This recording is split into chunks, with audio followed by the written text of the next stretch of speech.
मांग करता देखिए एकदम जोश जुनून के साथ बोलता है आप माए ओए महाराज ओए महाराज। वो व्यापारी हैं, व्यापारी हैं।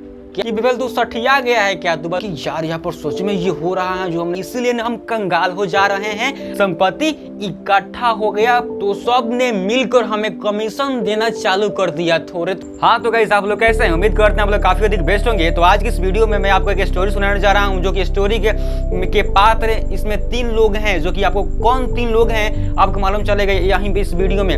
इसलिए अगर आप इस स्टोरी को पूरा नहीं देख सकते हैं तो आप इस वीडियो को छोड़कर जा सकते हैं। आप पूरी आजादी के साथ में है, आप जा सकते हैं छोड़कर।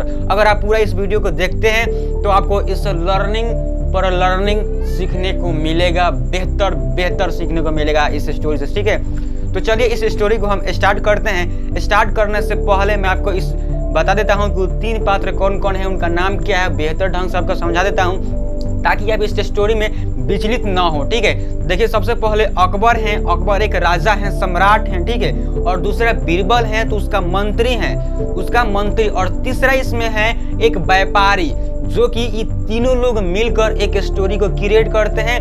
और इस स्टोरी में उन लोग क्या क्या करते हैं मैं आपको बताने वाला हूं। तो चलिए इस स्टोरी को शुरुआत करते हैं।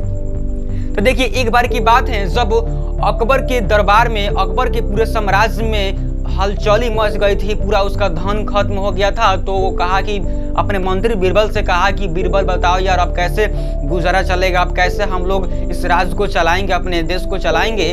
तो फिर वो कहा कि चिंता लेने की कोई बात नहीं, आप ही के राज्य में एक व्यापारी रहता है जो कि काफी अधिक उसके पास धन है, आप उससे बुलाइए और कुछ ले लीजिए, उससे कुछ धन दौलत ले लीजिए। तो राजा ने कहा कि ठीक है बुलाओ, उसे आदेश दो आने के लिए। तो कहा वो व्यापारी आया और कहा कि तो फिर सब चीज कहा, आपने सब चीज बताया, कितना धन है, क्या करते हो तुम, नहीं करते हो, जो भी करते हो बताओ राजा के सामने। ऐसा बीरबल कहा तो व्यापारी ने बताया, राजा से बताया और सब चीज कहा। तो फिर वो कहा कि व्यापारी कहा राजा से कि आप राजा जी कितना चाहिए आपको बोलिए। तो सब उसका राजा जो था वो बहुत कड़ूस था, उसका सब चीज संपत्ति छीन लिया, सब चीज मतलब उसको पूरा एक तरह से पूरा कंगाल कर दिया, रोड पर ला दिया, करोड़पति से उसे रोडपति बना दिया, ठीक है। तो रोड पर ला दिया उसको, तो और उसे अपने गुलाम बना लिया, जैसे कि उसे अपने घोड़ों को देख रेख में लगा दे कि तुम जाओ हमारे घोड़ा जो होता है ना उसको देख रेख करो और उसको चारा खिलाओ, ठीक है। तो वो उसके देख रेख में लगा दिया, घोड़े के देख रेख में लगा दिया। तो फिर ऐसा समय धीरे धीरे बीतते गया और 2 से 3 साल के बाद फिर राजा कंगाल हो गया, अकबर कंगाल हो गया। तब फिर वो अपने बीरबल से कहता है कि बीरबल अब बताओ कहाँ से संपत्ति आएगा, धन आएगा, कहाँ से धन दौलत आएगा। तो फिर बीरबल कहता है और कहीं से नहीं महाराज, वही व्यापारी ला कर देगा आपको धन। वो व्यापारी फिर से अपने पहले वाले पोजीशन पर करोड़पति बन गया है, काफी अधिक मुनाफा, काफी अधिक पैसा कमा लिया है, आप फिर उसे बुलाकर पूछ लीजिए। तो वो अकबर कहता है ठीक है बुलाओ उससे। तो हम पूछते हैं कि इतना घोड़ों के देख रेख में वो इतना संपत्ति कैसे इकट्ठा कर लिया। तो वो बुलाता है अकबर और पूछता है। तो फिर वो व्यापारी कहता है कि अब बताइए महाराज आपको कितना चाहिए, मैं आपको जितना चाहिए उतना दे दूंगा। तो वो पूछता है कि व्यापारी तू बता, घोड़े के देख रेख में तू काम कर रहा था, घोड़ों को देख रेख कर रहा था, तो तुम्हारे पास इतना धन दौलत आया कहाँ से? तो वो व्यापारी एक बहुत ही बेस्ट बात कही जो मैं आपको बताना चाहता हूँ। वो व्यापारी बताया कि आप ही के सैनिकों के द्वारा जो घोड़ों को चारा खिलाया जाता है उसमें घपला किया जा रहा था, तो मैंने उस पर नजर रखना चालू कर दिया, नजर रखना चालू किया और सब किसी को नजर रखना चालू किया और कहा कि अगर तुम लोग ऐसा घपला करोगे तो मैं तुम सभी का जाकर सम्राट से कह दूंगा, मतलब कि राजा से जाकर बता दूंगा, तो तुम सब कैद हो जाओगे, ठीक है। तो सब ने मिलकर हमें कमीशन देना चालू कर दिया, थोड़े 5-10% कमीशन देना चालू कर दिया। तो ऐसा ही धीरे धीरे हमारे पास फिर से संपत्ति इकट्ठा हो गया, पूरा हो गया। तो इस प्रकार से हम फिर से अपने पहले वाले पोजीशन पर आ गए। तो राजा बहुत नाराज हुआ कि हमारे ही देश में ऐसा हो रहा है, इसीलिए हम कंगाल हो जा रहे हैं, ऐसा राजा सोचने लगा। तो फिर वो संपत्ति सब छीन लिया, उस व्यापारी को फिर से भिखारी बना दिया उसको, और अब कहा कि अब तू कमा के दिखा, मैं तुझे अब बंदरगाह पर भेज रहा हूँ। फिर उसी व्यापारी को, मैं तुझे बंदरगाह पर भेज रहा हूँ, तू जा वहीं पर जहाजों को गिनते रहना, क्योंकि पहले के समय में दूसरे देश से किसी तीसरे देश में सामान को भेजा जाता है तो पनिया जहाज के द्वारा उसे एक स्थान से दूसरे स्थान तक ले जाया जाता है। तो बंदरगाह ही थे, तो बंदरगाह पर गया व्यापारी गया और सोचने लगा कि यार अब यहाँ कौन सा दिमाग लगाया जाए ताकि फिर से हम पूरे पैसा कमा सकें। तो वो व्यापारी समुद्र के बांध पर बैठकर सोचने लगा कि यार अब क्या किया जाए। तो उसके दिमाग में आया कि फिर से यहाँ पर लगता है कि घपला हो रहा है, फिर से यहाँ पर लगता है कि चोरी हो रहा है। तो वो व्यापारी उस शिप जो वो पहले पनिया जहाज आया करते थे उस पर गया और देखने लगा। तो देखा कि यार यहाँ पर सच में ये हो रहा है जो हमने सोचा था।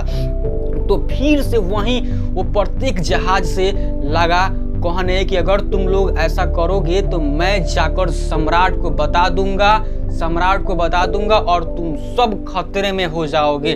तो फिर वो सभी शिप वाले, सभी जहाजों वाले ने उसको कमीशन देना चालू कर दिया, तुम भाई मत कहो, मैं तुम्हें इतना पैसा देता हूँ। तो जाहिर सी बात है, जो 100 करोड़ कमाता है वो 50 लाख देने में क्या उसका हर्ज है, क्योंकि तो वहीं उसको धीरे धीरे सब जहाजों ने देना चालू किया।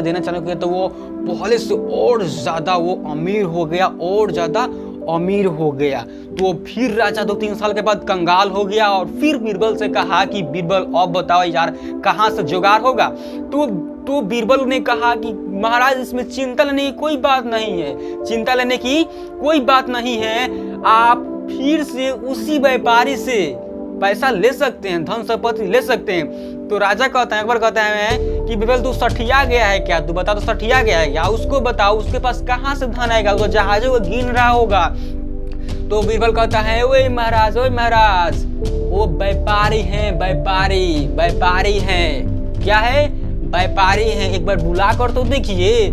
तो फिर उस व्यापारी को बुलाया जाता है और सम्राट जो होते हैं अकबर, वो कहते हैं कि अब बता तू कितना हमें दे सकता है। तो कहता है आप मांग कर तो देखिए राजा, मांग कर तो देखिए, एकदम जोश जुनून के साथ बोलता है आप मांग कर तो देखिए। तो कहता है, तो फिर उसको बताता है, व्यापारी बताता है, मतलब राजा पूछता है कि तू बता फिर इतना कैसे कमा पाया, इतना धन दौलत कैसे इकट्ठा कर पाया। तो कहा कि देखिए मैं तो पहले हिम्मत हार गया था राजा साहब कि अब हम कहाँ से इतना धन इकट्ठा करेंगे। तो मैं समुद्र के बांध पर गया और जो लगातार जो वहाँ पर शिप आ रहे थे, जहाजें आ रही थी, उस पर ध्यान रखना चालू किया। और वहाँ पर भी ये घोड़े की तरह, आपके सैनिक की तरह घपला हो रहा था। तो मैंने उन सबको नोट करना चालू किया, उस पर सब पर ध्यान देना चालू किया। तो फिर वो लोग हमें कमीशन देना चालू कर दिए। तो इससे धीरे धीरे फिर से मेरा झोली भरता गया और मैं फिर से अमीर हो गया। तो फिर राजा बहुत नाराज होता है। तो ये स्टोरी यहीं पर समाप्त होती है। मैं आपको इस स्टोरी से बताना चाहता हूँ कि देखिए व्यापारी ही देश का संपत्ति होता है। अगर एक देश से सभी व्यापारियों को हटा दिया जाए तो देश खोखला हो सकता है। इसलिए व्यापारी से सीख मिलती है कि वो व्यापारी अब सबसे पहले अपना हिम्मत नहीं हारा। सबसे पहले उसे सब धन संपत्ति छीन लिया गया तो उसको वो हिम्मत नहीं हारा, कहा सोचा कि मैं फिर से बाउंस बैक करूंगा, मैं फिर से खड़ा हो जाऊंगा अपने पहले वाले पोजीशन पर। तो फिर से राजा के द्वारा उसका संपत्ति छीन लिया गया और फिर से सोर्स अपना दिमाग लगाता गया। तो हमें भी नहीं हारना चाहिए। हमारे से जो भी चीज़ छीना गया उससे कोई बात नहीं, मैं फिर से अपने मेहनत से पुश करके उसे एकदम शिखर पर पहुंचाने का हिम्मत रखता हूं। ऐसा अगर अपने अंदर एटीट्यूड रखते हैं तो फिर आप उसे एकदम शिखर पर पहुंचा ही देंगे। तो इस स्टोरी से आपको क्या सीखने को मिला हमें नीचे कमेंट में जरूर बताइएगा और अपना मत नीचे कमेंट में भी जरूर बताइएगा। अगर आपको अच्छा लगा हो तो लाइक शेयर सब्सक्राइब जरूर कीजिएगा, क्योंकि आपको ऐसा ही वीडियो इस चैनल पर मिलता रहेगा। तो चलिए मिलते हैं नेक्स्ट वीडियो में, तब तक के लिए धन्यवाद। जय हिंद।